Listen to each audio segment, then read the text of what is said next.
Você tem orado, buscado e não tem conseguido obter a resposta de Deus?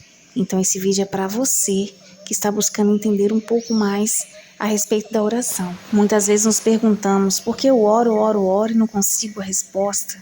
O que será que está acontecendo? Acompanhe comigo mais um capítulo do maravilhoso livro A Oração que Funciona. Desta vez eu vou ler o capítulo 11, a parte 2. Se você está chegando agora por aqui, eu vou deixar o link na descrição deste vídeo com a playlist completa deste livro. Se ainda não é inscrito, por favor, se inscreva e ative o sininho com as notificações. Capítulo 11, parte 2. Quando nosso objetivo máximo é sempre a glória de Deus, então o Senhor pode atender nossas orações. Nosso anseio deve ser pelo próprio Cristo, antes que por suas dádivas. Agrada-te do Senhor, e Ele satisfará aos desejos do teu coração. Salmos de número 37, versículo 4. Amados, se o coração não nos acusar, temos confiança diante de Deus, e aquilo que pedimos, dele recebemos, porque guardamos os seus mandamentos e fazemos diante dele o que lhe é agradável. 1 João capítulo 3, versículo 21 e 22. Hoje, como nos primeiros dias do cristianismo, é verdade que os homens pedem, mas não recebem, porque pedem mal, para gastarem em seus próprios deleites, isto é, para si mesmos. Tiago capítulo 4, versículo 3. Parte 3. A ausência de amor no coração talvez seja o maior empecilho à oração. Um espírito de amor é condição básica para uma oração confiante. Não podemos agir erradamente para com o homem e estar certos perante Deus. O espírito de oração é essencialmente um espírito de amor. A intercessão nada mais é que o amor em oração.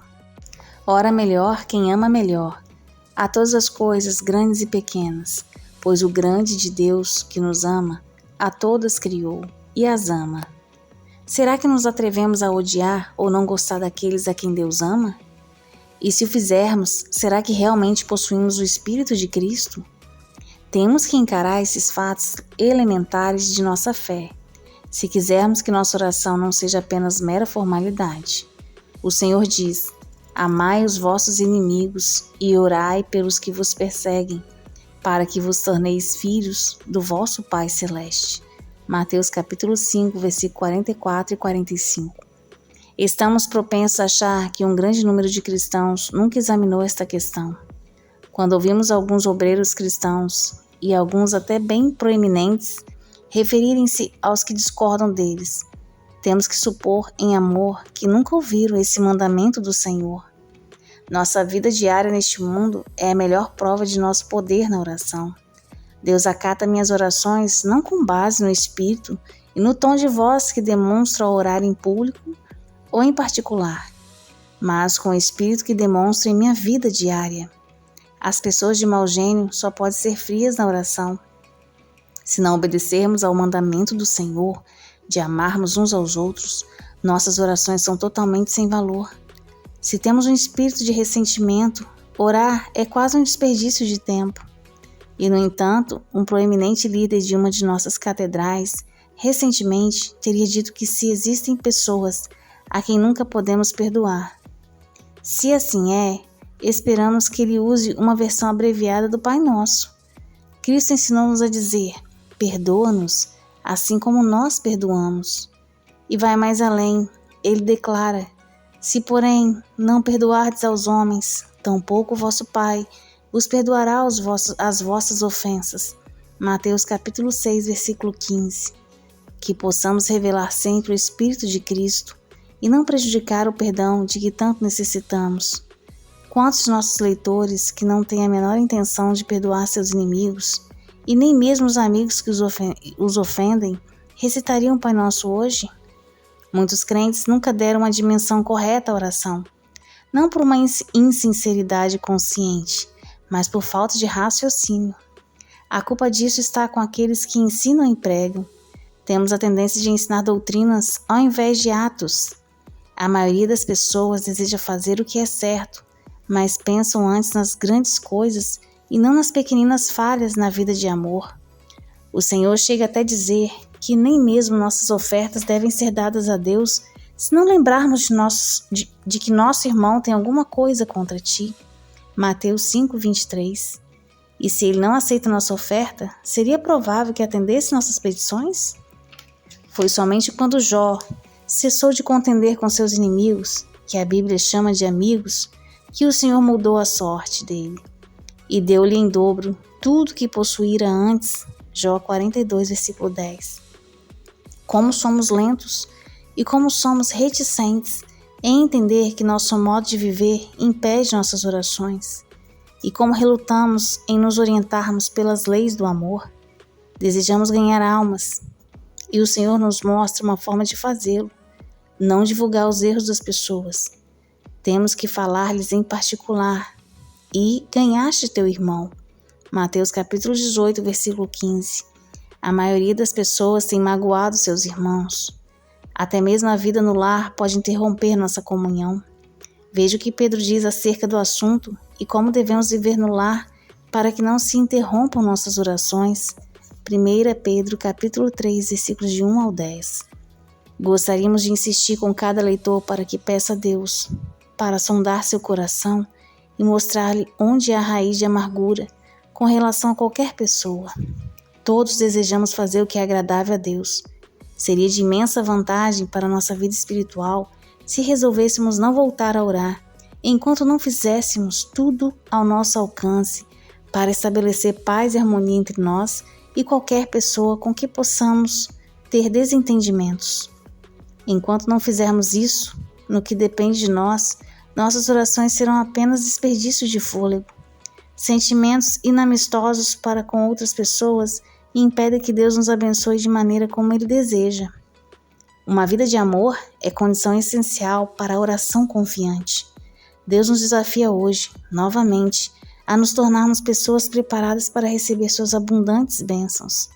Muitos de nós terão que escolher entre um coração amargurado e ressentido ou as ternas misericórdias e amor do Senhor Jesus Cristo. Não é estranho que uma pessoa possa ficar indecisa entre essas duas opções, pois a amargura prejudica mais a própria pessoa que a qualquer outro. E quando estivermos orando, não tendes alguma coisa contra alguém, perdoai, para que vosso Pai Celestial vos perdoe as vossas ofensas. Foi o que disse o bendito Mestre. Não devemos então ou perdoar ou parar de orar? De que adiantará a uma pessoa passar o dia todo orando se abrigar falta de amor no coração, o que impede a verdadeira oração? Como o diabo se ri de nós por não enxergarmos esta verdade? Temos a mensagem de Deus de que nem a eloquência, nem os conhecimentos, nem a fé, nem a liberalidade, nem mesmo a morte valem de nada para o homem. Entendam bem isto, não vale nada se o coração não estiver cheio de amor. 1 Coríntios capítulo 13. Portanto, dá-nos amor. Parte 4. Uma recusa em fazer nossa parte pode impedir que Deus responda nossas orações. O amor gera compaixão e trabalho, em face do pecado e sofrimentos humanos, tanto na pátria como no estrangeiro. Foi o que sucedeu ao apóstolo Paulo, cujo coração se revoltava dentro dele ao contemplar a cidade cheia de ídolos. Atos capítulo 17, versículo 16. Não podemos ser sinceros quando oramos: venha o teu reino, mas não fazemos tudo a nosso alcance para a vinda desse reino, com nossas ofertas, orações e serviço. Não podemos estar sendo totalmente sinceros ao orar pelos incrédulos, a menos que sejamos dispostos a dar uma palavra a alguém, escrever uma carta ou fazer qualquer coisa para alcançá-los com o Evangelho. Antes de Moody realizar uma de suas grandes campanhas, ele esteve presente em uma reunião de oração a fim de pedir as bênçãos de Deus sobre o trabalho. Estavam ali também vários homens ricos. Um deles começou a pedir que Deus enviasse fundos suficientes para as despesas. Moody interrompeu imediatamente. Não precisamos incomodar a Deus com esta questão, disse ele tranquilamente. Nós mesmos podemos responder esta petição.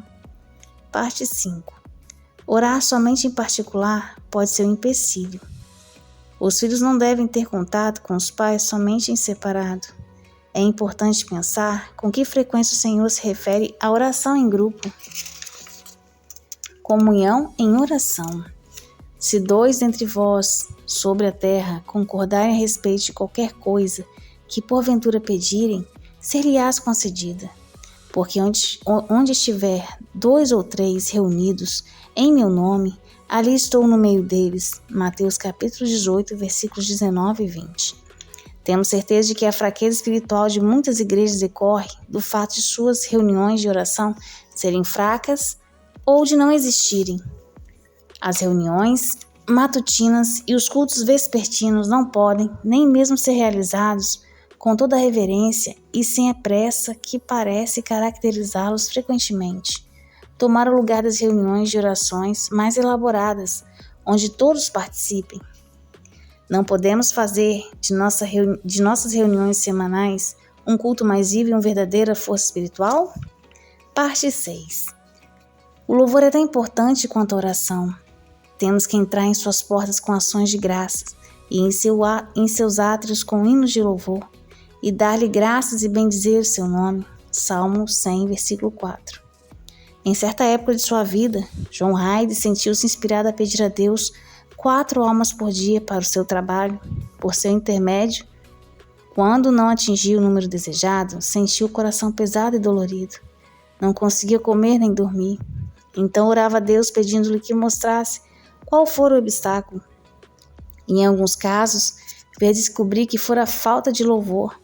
Então ele confessava este pecado e pedia ao Senhor o espírito de louvor. Ele dizia que quando louvava a Deus, era procurado por pessoas desejosas de obterem a salvação. Não devemos depender disso, que nós também devemos limitar a Deus, apresentando-lhe números definidos ou determinados métodos de trabalho, mas temos que clamar: glória ao Senhor, glória a Deus, de coração, mente e alma. Não é por acaso que tantas vezes recebemos a ordem: regozijai-vos no Senhor. Deus não nos quer ver infelizes, e nenhum de seus filhos tem motivo para sê-lo. O apóstolo Paulo, o mais perseguido dos homens, era uma pessoa que cantava louvores. Hinos brotavam de seus lábios, na prisão e fora dela. Louvava ao Senhor dia e noite. Até mesmo a ordem que ele apresenta em sua exortação é relevante. Regozijai-vos sempre, orai sem cessar. Em tudo dai graças, porque esta é a vontade de Deus em Cristo Jesus para convosco. 1 Tessalonicenses capítulo 5, versículo 16 ao 18. É a vontade de Deus. Mantenhamos em mente este pensamento. Isto não é uma questão optativa. Regozijai, orai, dai graças. De acordo com a vontade de Deus, esta é a ordem dos fatos para nós. Nada agrada mais a Deus do que nosso louvor, e nada é de maior bênção para o homem que ora do que o louvor que ele dedica a Deus. Agrada-te do Senhor, e ele satisfará aos desejos do teu coração. Salmo 37, versículo 4. Certo missionário, que recebera notícias tristes de casa, achava-se completamente arrasado. Orou, mas aquela oração nada adiantou, no sentido de dissipar as sombras de sua alma. Foi ver outro missionário naturalmente, em busca de conforto. E ali na parede, viu um quadrinho com as palavras: experimente dar graças. E ele o fez, no mesmo instante, as sombras se dissiparam, para nunca mais retornarem. Será que louvamos ao Senhor o suficiente para que nossas orações sejam respondidas? Se realmente confiamos nele, sempre o louvaremos, pois Deus nada faz, nem deixa que se faça, que você próprio não faria, se pudesse ver o fim de tudo, tão bem quanto ele vê. Certa pessoa que ouviu Lutero orando disse: Deus bendito, que espírito e que fé há em suas expressões. Ele dirige a Deus suas petições com uma reverência, como quem está na presença de Deus, mas com a firmeza com que se dirigiria a seu pai ou a um amigo. Aquele filho de Deus não parecia preocupado com o fato de que existem empecilhos à oração. Depois do que dissemos, vemos que tudo pode ser resumido num único ponto. Todos os empecilhos à oração resultam de nossa ignorância sobre os ensinos da Santa Palavra de Deus, a respeito da vida de santidade que ele tensionava que todos os seus filhos levassem, ou de uma relutância de nossa parte em nos consagrarmos totalmente a ele. Podemos verdadeiramente dizer a nosso Pai: tudo que tenho é teu, e então ele poderá dizer-nos: e tudo que é meu é teu. Bom, meus irmãos e minhas irmãs, chegamos ao fim do capítulo 11. Quero dizer mais uma vez que vou deixar a playlist completa deste livro na descrição deste vídeo. Este é o penúltimo capítulo, falta apenas mais um capítulo para que possamos finalizar. Peço a Deus que o Espírito Santo possa falar melhor ao coração de cada um de vocês e que possamos ter nossas orações atendidas sempre que clamarmos ao Senhor. Que Deus abençoe poderosamente a sua vida. Se você ainda não é inscrito, por favor, se inscreva e ative o sininho com as notificações. Um abraço e até o próximo vídeo.